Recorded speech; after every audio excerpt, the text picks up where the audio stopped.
The year 1906 was filled with many important events, such as the Great San Francisco Earthquake, an earthquake that destroyed one of the largest cities in the United States, and the Dreyfus Affair. After years of trial, a French officer, Alfred Dreyfus, was convicted of treason. However, for us naval history enthusiasts, 1906 changed the world for two big reasons, both from the Royal Navy. The first being HMS Dreadnought, a battleship that revolutionized battleship design forever, from her all-big gun main battery to her propulsion and even her fire control. However, an aspect of innovation that is often forgotten about is that Dreadnought was not the only big capital ship under construction that year, but HMS Invincible, the world's first battlecruiser. With her revolutionary speed and lack of armor, she was meant to be able to outgun any cruiser in the world and outrun anything else. In today's video, we'll discuss the first of these revolutionary designs. Originally, I was going to cover the designs of both Dreadnought and Invincible, as their stories are intertwined. However, as you can imagine, covering both of their developments in one video is a bit of a handful, so we'll be taking on Dreadnought for now. Anyway, the idea for a big gun battleship in part came from the ever forward-thinking and somewhat crazy mind of Admiral John Jackie Fisher. Fisher had many ideas, and one of those ideas was that of the battlecruiser. Of course, Fisher wasn't the only one with ideas in the Royal Navy. There were plenty of forward thinkers. Still, there were constraints. Taking from R.A. Burt in his book British Battleships of World War I, the evolution of the battleship from the sail-powered line of battleship took the form of a succession of more or less experimental warships, as designers responded to developments in weapons, armor, and propulsion machinery. As guns became bigger, armor grew thicker, but the size of the battleships did not grow in proportion, it being generally believed that investing in fewer but larger ships, which would soon be rendered obsolete, made bad sense. With ever-increasing weights of armor, armament, and machinery, the designers were constrained to maintain stability by reducing freeboard, thus placing the armament and machinery near the waterline. In many battleships of this era, the guns were often partially submerged, even in moderate seas. Okay, that quote didn't illustrate forward-thinking ideas, but it does show the environment our ships were designed in, one where battleship size didn't exactly change much. And with these two, it was going to. Starting with the Royal Sovereign class of 1889, British battleships would soon get bigger and bigger, leading to the early 1900s. The pre-dreadnought battleships, as they would soon become known, continued to get bigger and bigger going into the 1900s, with talk of an all-big gun battleship coming from outside and inside the Royal Navy, with other navies such as the United States Navy discussing the subject, or in Jane's fighting ships with Italian designer Vittorio Cuneberti discussing his ideas. A major development for the development of Dreadnought came in 1904, when Admiral Fisher was made first Sea Lord of the Admiralty. As I mentioned previously, Fisher had his own ideas about battleship development, having kept up with designs while serving as the Commander-in-Chief of the Mediterranean Fleet. Fisher, in company with building firms such as Armstrong as early as 1902, was discussing the possibility of a big gun battleship. When Fisher took over as first Sea Lord, these talks of an all-big gun battleship got serious, where the design basis of Dreadnought comes from these considerations as found in R.A. Burt's British Battleships of World War I. 1. The menace of the torpedo, with its increasing range and accuracy, made imperative longer battle ranges to over 3,000 yards. 2. Long-range hitting had become practicable with the introduction of satisfactory range-finding instruments. Since 1899, shooting in the Mediterranean Fleet had indicated that, with efficient fire control, it might be possible to secure hits at 18,000 yards or over. 3. Effective fire control at ranges over 5,000 yards called for salvos by 8 or more guns of equal caliber, a large group of splashes being easy to observe. When the splashes straddled the target, the exact range could be determined. 4. The 12-inch gun combined the destructive effect and accuracy to a degree that considerably outweighed the faster rate of fire of intermediate calibers, especially at long ranges. During the Russo-Japanese War, reports received by British intelligence in May 1904 concerning actions fought by the Japanese off Port Arthur and other engagements stressed the importance of long-range hitting and the substantially greater effect of 12-inch guns compared with 8-inch and under. Reports received after the Battle of Tsushima in May 1905, after Dreadnought's design had been approved, confirmed these findings. 5. A superior speed afforded important strategic and tactical advantages, especially when backed by superiority in armament. In the 1901 British fleet maneuvers, Admiral Sir Arthur Wilson, a strong advocate of line-ahead formation and broadside firing, had utilized a speed advantage to envelop the head of the imposing line and concentrate the full weight of his forces broadside to this. In May 1905, similar tactics were used by Admiral Togo against a much slower Russian fleet at the Battle of Tsushima. 6. The development of all big gun ships abroad. Early in 1904, while CNC Portsmouth, Fisher had learned that designs had been worked out in the USA for a ship with a speed of 18.5 knots, carrying 8 12-inch guns on a displacement of 16,000 tons. The U.S. Navy had tried unsuccessfully to increase these figures to 10 12-inch on 19,000 tons, but this had been thought too ambitious.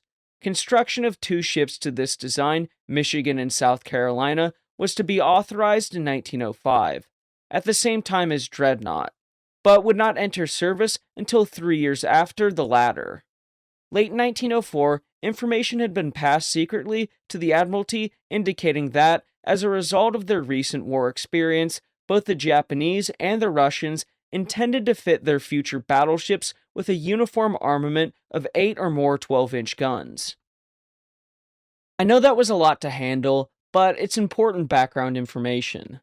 The Admiralty approved these essential features for a design in late 1904, but it was thought necessary to create a committee to help with the design since it was such a radical departure.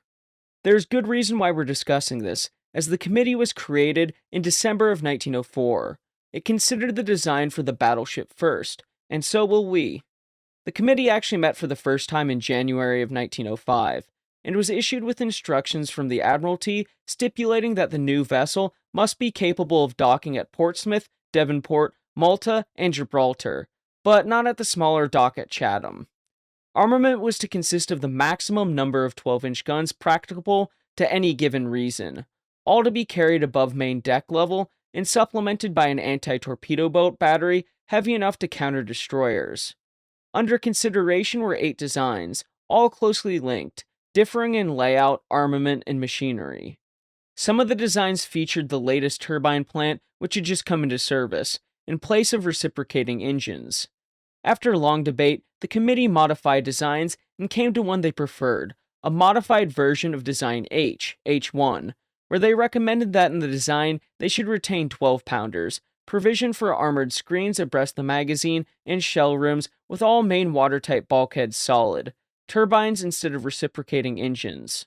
To take from Burt again, innovations included such features as the raised forecastle deck with strong flare, carried well aft, detachable mounts for some of the 12-pounder guns, longitudinal armored screens for magazines and shell rooms, location of the foremast abaft the funnel, detachable bridge wings, and a reversed accommodation plan, placing officers forward and ratings aft. The final design was criticized on the grounds that protection was sacrificed somewhat to armament and speed, and although it had been regarded as adequate by the committee, the reduction from the scale of armoring that had been considered essential when the Lord Nelson design was prepared in 1902 to 1903 was later admitted, officially as a weak point, and was to be a common fault in all the 12-inch gun dreadnoughts that served in the Royal Navy. Exceptional measures were taken to ensure that dreadnoughts' displacement and cost would be kept to a minimum in order that anticipated opposition to the type could not be based on these factors. After the committee had delivered its deliberations on February 22nd and reported their findings in March 1905, the ship was laid down on October 2nd, 1905, but as the design was experimental, it was decided that further building would be deferred until after her trials. Secrecy and speed of construction were considered essential in order to gain a lead over foreign powers. To this end, there was no official intimation that the design was in any way different from usual construction, but the building slip was screened off from prying eyes. The whole of Portsmouth's dockyard's resources were mustered in the interest of speedy construction, with every possible time-saving procedure being employed. The 12-inch guns being made for the Lord Nelson class were allocated to the new ship. This greatly delayed the Nelsons, but they were considered to be of less importance. An excellent rate of construction was achieved, and the ship was ready for sea 1 year and 1 day after being laid down. Just so we're clear, here are the particulars of Dreadnought as found in R.A. Burt and in Dr. Norman Friedman's book, British Battleships 1906 to 1946. They're certainly interesting particulars, but I think we'll break down the development into 3 characteristics that best describe the Dreadnought revolution, as it were: machinery, armament, and fire control. We could discuss the armor, but I don't find it as interesting, seeing how it was an evolution of the Lord Nelson class, but I think we'll discuss her machinery first. Taking from Burt, when designers first sat down to plan the new ship, the assumption was that she would use traditional reciprocating engines. This was despite the fact that steam turbines were already well known for the superior efficiency and economy. The real question was not whether turbines were better in theory, but whether they could be practically installed in a warship of this size at all. Estimates suggested that if reciprocating engines were used, a ship of earlier, fuller hull form would have required a displacement of around 20,000 tons and no less than 30,000 shaft horsepower just to achieve 21 knots demanded in the original design. As a result, the first 4 studies all retained reciprocating machinery. Only later designs began to seriously incorporate turbines, allowing direct comparisons between the two systems within essentially the same basic layout. The primary objection to turbines was the ship's sheer size. Naval planners worried that a turbine-driven vessel might lack sufficient stopping power, turning ability, and a stern performance for rapid maneuvering under all conditions, a critical requirement of a capital ship. To settle the issue, a series of comparative trials was conducted in January and February of 1905. These pitted the Gem-class cruisers Amethyst, fitted with turbines, against Sapphire, with reciprocating engines, alongside similar tests between the River-class destroyers Eden and Waveney. The results were clear. Ships powered by turbines consistently produced the most satisfactory performance. Crucially, it was discovered that by fitting a separate turbine to each shaft, the ship could achieve the necessary stopping and astern power, in fact, delivering greater astern performance than any previous machine type. This final obstacle removed, the case for turbines was effectively settled. The advantages of turbines were significant. They saved substantial weight and cost. They were smoother running, had easier operation, and reduced the engine room complement. They're more economical and have a reduced risk of damage and action being fitted lower in the hull. Also, they provided an increase in maneuverability because they were using 4 propellers instead of 2. So yeah, I'd say the advantages were pretty overwhelming. Although Dreadnought wasn't the all-first turbine battleship, the Japanese Aki begun 7 months earlier, although she certainly had a distinct advantage over her British counterparts. Next, the armament. Coupled with the machinery, this is what Dreadnought is most commonly noted for, having an all-big gun layout of her weaponry, having 10 12-inch 45 caliber guns. But I think it's important to quote from Dr. Friedman, where he discusses preliminary meetings about Dreadnought and Fisher's desires. Fisher pointed directly to the Battle of the Yellow Sea on August 10, 1904, as proof of his argument. From the perspective of the British observer, Captain Pakenham, the engagement made one thing clear. Even though Russian 10-inch guns could outrange the Japanese 12 inches, their actual effect in combat was negligible by comparison. The destructive power of each increase in caliber was so disproportionate that when 12-inch guns were firing, hits from 10-inch guns passed almost unnoticed. By that same logic, 6-inch and 8-inch guns, and certainly the 12-pounders, simply did not matter. In practical terms, the battle had been decided entirely by the heavy guns. This conclusion was reinforced when the Japanese flagship Mikasa was struck by a 12-inch shell at range at around 13,000 meters, punching a 3-foot hole through her 7-inch armor. Only the unusually calm conditions prevented the hit from having far more serious consequences.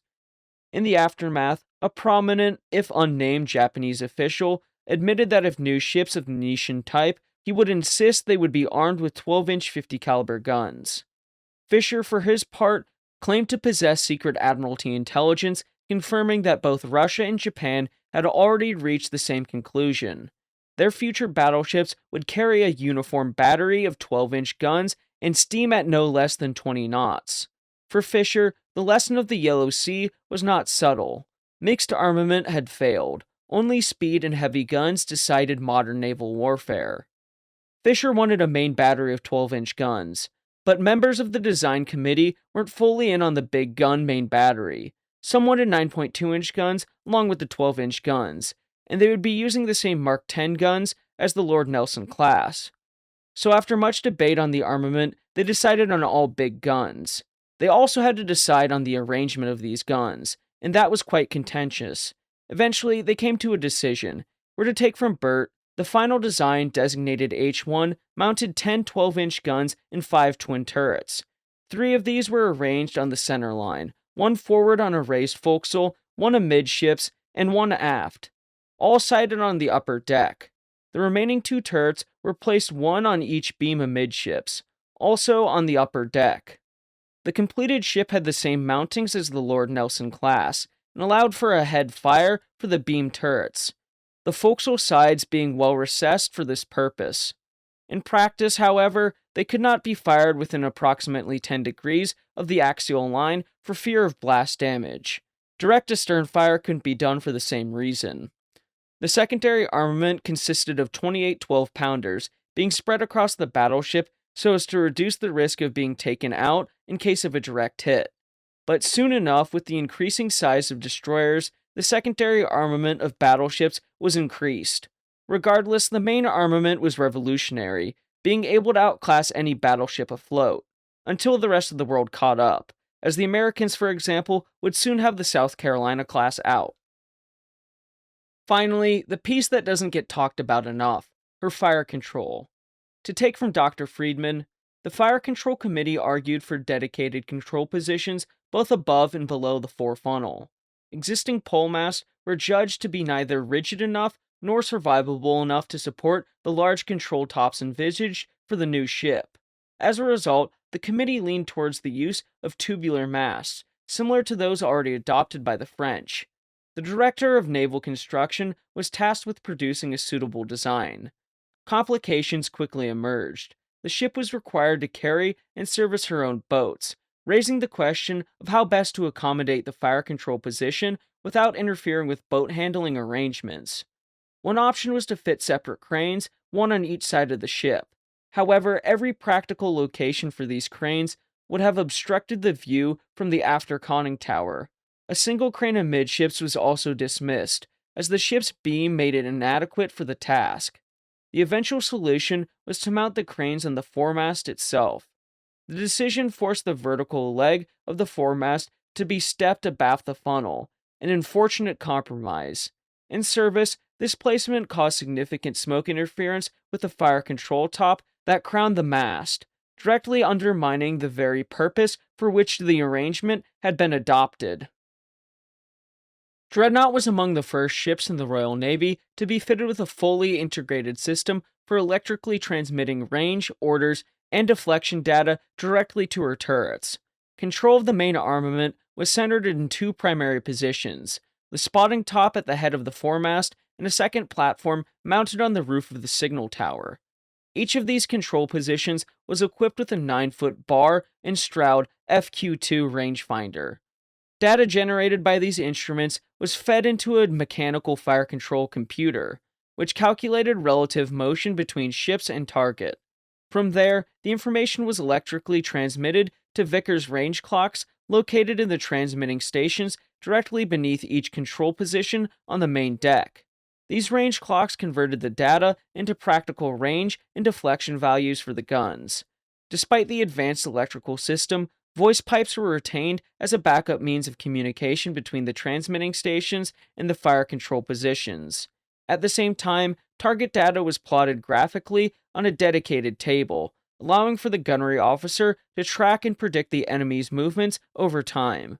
Crucially, the system was designed with a high degree of flexibility. The turrets, transmitting stations, and control positions could be linked in nearly any combination, giving Dreadnought a level of fire control redundancy and coordination that was unprecedented in any battleship of her era. Dreadnought was designed, built, and commissioned in an extremely short period of time, considering how she fundamentally changed naval warfare. Sure, she was extremely impressive when she launched, but with the Dreadnought revolution and the speed of how technology evolved, Dreadnought herself was soon left in the dust, especially when the Super Dreadnoughts came around. Dreadnought participated in the Great War, even ramming a submarine, but besides that, not doing anything particularly impressive. She missed the Battle of Jutland, where the Dreadnoughts and Super Dreadnoughts of the Grand Fleet and High Seas Fleet duked it out, essentially the battle she created with her design, eventually being taken out of service in 1919. Looking back on Dreadnought, people like to bash her because other nations were developing their own similar ideas, like the Japanese or Americans. But what makes Dreadnought so special is how those three main ideas we discuss were put together. That's what makes her special. I hope you found this video interesting. Thank you all for watching, and please remember to like and subscribe as it'll help the channel to grow. Until next time, my friends, have an amazing week.